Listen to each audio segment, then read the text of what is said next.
Well, good morning. So it's Tuesday morning. Yesterday I had a few bags to make up real quick for just to squeeze it on the same load that was headed into BC. So I got that done. Dad came out and he started filling the bins. So our main bin yard is up here. That's where we got all our 10s and 12s and 5,000 bushel bins and stuff. It's a lot more open up here for getting around with super bees and things. So our dryer's set up down in the yard and our feed bins are set up down in the yard because that's where we do, you know, the house is there. So when we're drying grain in the fall, you can sit in the house and watch it dry. You don't have to set it up here and come sit in a pickup or something. We just like it better that way. But all our bins are up here. So we come up, we fill up our single axle trucks or whatever, and we haul it back down and fill our feed bins.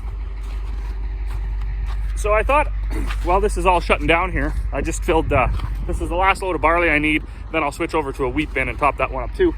But we built these 10s and 12,000 bushel bins.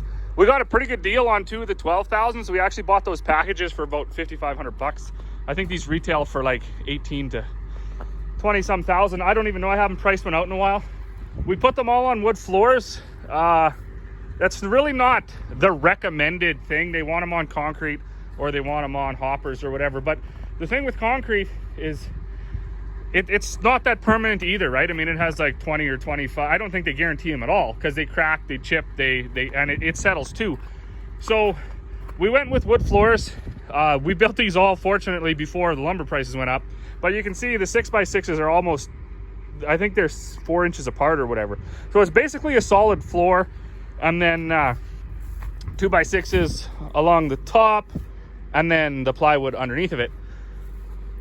We didn't even realize when we built these, but I think these are upside down because this extra ring of bolts is for, I think, the in-floor aeration, which we don't have. But what we did do, because these big bins, and really all bins, should be center unloaded, but these 24s and 27-foot bins for sure should be center unloaded. So we use our grain vac, and we ran a tube. So this is just aeration ducting, and we ran it. So this aeration ducting goes all the way to the middle, and this tube goes all the way to the middle. So we just hook our grain back up to here, and it sucks it right out of the middle. So it's center unload. It's a little bit longer when you're going from, you know, that would be basically 14 feet of tube, and then whatever this is, another 6. So basically 20 feet, but it's all steel. So it's not the end of the world either. We can load a super bee out of these bins in about half an hour, 40 minutes. So not the end of the world. And little trucks like this, you load them in 10 minutes. So that's how we unload these bins. I had done a couple videos, I think, you know, about the internals of our bins. Our bins are not fancy. Like I say, they don't have in-floor aeration. They don't have, you know, all the fancy stuff that these new expensive bins have. Some have stir augers and things. These are just plain bins that you cannot get cheaper storage than that, especially the ones we bought when we bought the package for 5,500 bucks. There is no cheaper storage than that. And farming is always a penny pinching game. You're gonna have some good years, and you can think, like this year for grain farmers, if you had a decent crop and you hadn't contracted anything, you know, you're in a really, really advantageous spot. I was just talking to the buyer this morning, a grain buyer, and you know, feed barley, 840, 850, oats up as high as $9.50 for into the summer. Canola is flirting around the $23 mark, basically stays there. It's fluctuating so volatile right now that you know, it might be $22.50 one day and it might be $23.50 the next. Wheat, I think he said it was over 13 bucks. So it's a good year for a farmer if you didn't have it pre-contracted and if you got decent yields, which we did. So exciting times. So after that short few 100-foot drive, we're down here. These are the feed bins that we set up, and they're small. I don't even think these are actually 2,000 bushel bins. If they are, they're just 2,000 bushels. Like they might hold 2,000 bushels of wheat. I'm not 100% sure. I think they're more around like 1,800 or 17.50. I don't know. Doesn't really matter. When they're full, they're full. But how do you know when they're full? So these don't have sight glasses like some of the new bins do. They don't have bin full sensors in the roof like some of the hopper bins and the new bins do. So what do? Well, they made this sensor that you can hang on the top, and I think they sell them for like $800 or $1,200. But because Dad and I are around and we have the time, we made our own. So we just basically attached a tilt switch to the hopper, or the buckets up there, and just run a wire down to this red light. So when this red light turns on, the grain is touching the tilt switch that hangs, you know, 5 inches lower than the bucket. This was another attempt at a different light, but I bought these at a Ritchie Brothers sale. These are garbage lights. They come in a big package, about, you know, like 25 lights, and they're all junk. Like instantly the lens falls out, these little LED things stop working. Total waste of money. Don't buy them.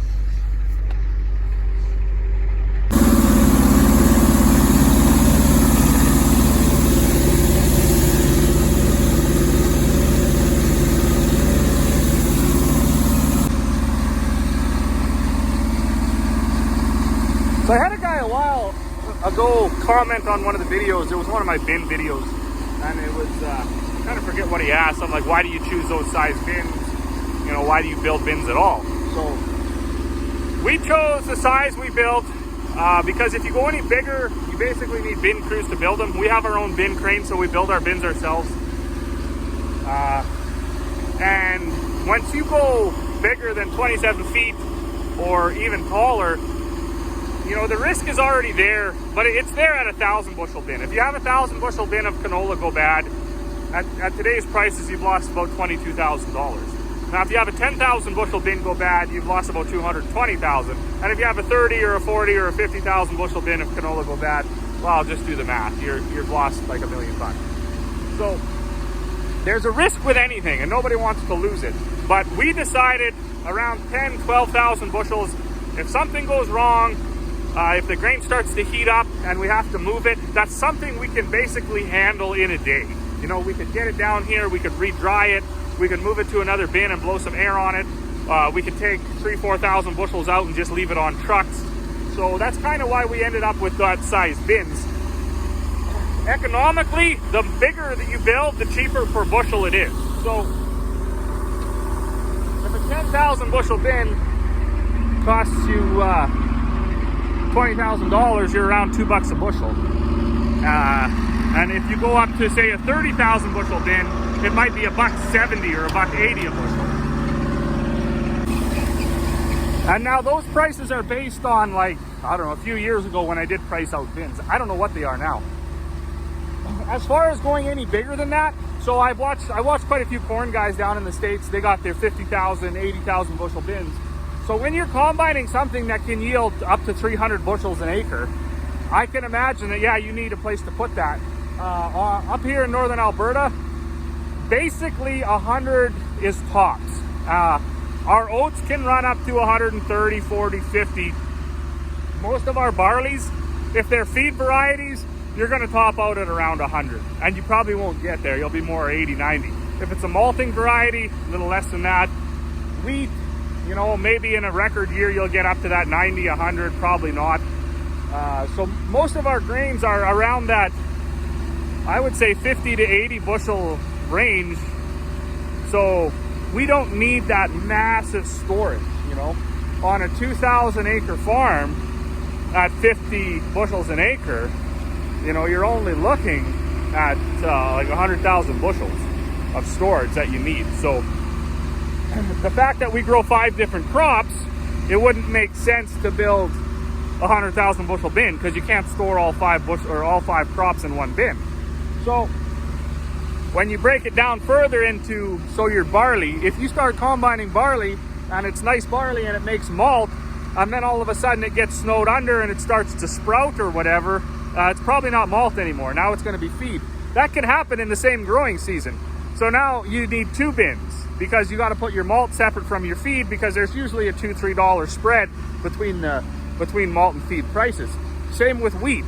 for instance, we started combining our wheat this year on August 17th. We combined 400 acres. It was all number one. That night, we got a big rain and everything. I haven't sent it out to be graded yet, but I have a feeling it's going to be a 2 or a 3 because it looks way different. I don't know how to grade wheat, but it does look way different than the stuff we combined before the rain. So there again, now you need 2 bins. You got to keep your number 1 wheat separate from your 2 and 3 and feed grades. And it's like that with everything. If you know the canola is either number 1, number 2, number 3 your sample. The oats, they can be milling oats, they can be feed oats, they can be, I don't know what the other grades of oats are, but peas same way. They can be from a good grade right down to a feed. So basically what I'm saying is we need more smaller bins, because if you can only combine, our capacity with our 2 combines is about 10,000 bushels a day. That's about all we can combine. So if we get the bin full, you can assume what you combine from 8 in the morning till 2 in the morning the next day is going to be the same variety if it doesn't rain and shut you down. That basically can all go in the same bin. And that's why we landed on the 10 to 12,000 bushel bins and basically no bigger. So it's amazing. Every once in a while you hit it just right. So I knew this bin wouldn't take a full load. I put just one big hump on this truck and I just cleaned out the corners and the light turned on. So simple as that. What are you looking at investment here? $1 or $2 for the light. Probably like $8 or $9 for the switch up top, and whatever you want to use for cord. We ended up having some extension cord left over, so it would be probably $70 for this cord. But on our other auger, I just ran a small cable up and did the same thing. So not everything needs to cost $1,200. Things can cost like $120 and do exactly the same job. So that's what we do on our augers to know if the bin is full. All right, so now that our barley bin's full, I'll switch over. Last year we had canola in this one, barley, peas, oats, and wheat, but the pea yield was so low this year, and with the threats of high fertilizer prices or even not being able to get fertilizer, we thought we better save what peas we have in case we have to seed all peas next year, because we don't put a lot of fertilizer with peas, and if you can't get fertilizer at all, that will be your best bet, is to seed peas. Because even if they don't grow, you can, they're really good for the soil. And up here, our soil is, it's definitely lacking. It's a lot of, well, it's lacking, I'll put it that way. If you're from a place where you got 2 feet of topsoil, you're not from here. So I gotta move. One thing about this old yellow auger, so this is the first swing that Dad actually bought, and we just did the tubes last year, or the year, I don't know, a couple of years ago maybe. It's been a pretty good auger for us, really. I don't like Westfield stuff. I think it's junk, but this auger's, it's okay. The one thing, it doesn't have the electric wheels on the hopper, and it doesn't have the winch for lifting it up. And if you're gonna roll your eyes, I used to do that too and be like, hey, don't be so lazy, just push it and then just use the hand crank. But this is only what is this? This is a 10-inch. When you start getting into 12s and 13 and 16-inch augers, this swing, it weighs like a ton and it's almost impossible to push it. And even to crank it up, like they have to make the, the worm gear on the crank at such a ratio so you can even do it with a single line. In fact, I see some, they put a snatch block and have a double line. But it's actually quite important if you're going to move it a bunch. We don't move it all that much. I'll move it 4 times today or whatever. Actually, I won't. I'll move it 1 time today and then I'll put it back because Dad filled these bins yesterday. But yeah, that's just lots of technology. I think a moving kit for this auger, for the swing, probably run around $5,000. Don't actually quote me on that, but if you get the wheels and you get the electric winch and everything for here, yeah, you'll probably be up around the $5,000. So for a little auger like this, really not that important. Also, this one we mostly unload with body jobs, so you just back up to it. But if you're going to unload your super bees where you have to swing the swing under while you're driving, you'll really really see the benefit of having electric wheels on there. Our other auger has electric wheels with the remote and everything, and that's the one we use mostly in the fall for unloading the Super Bees. But anyways, I got to get this stuff all hooked up and get going because I got a load of wheat to unload in the wheat bin.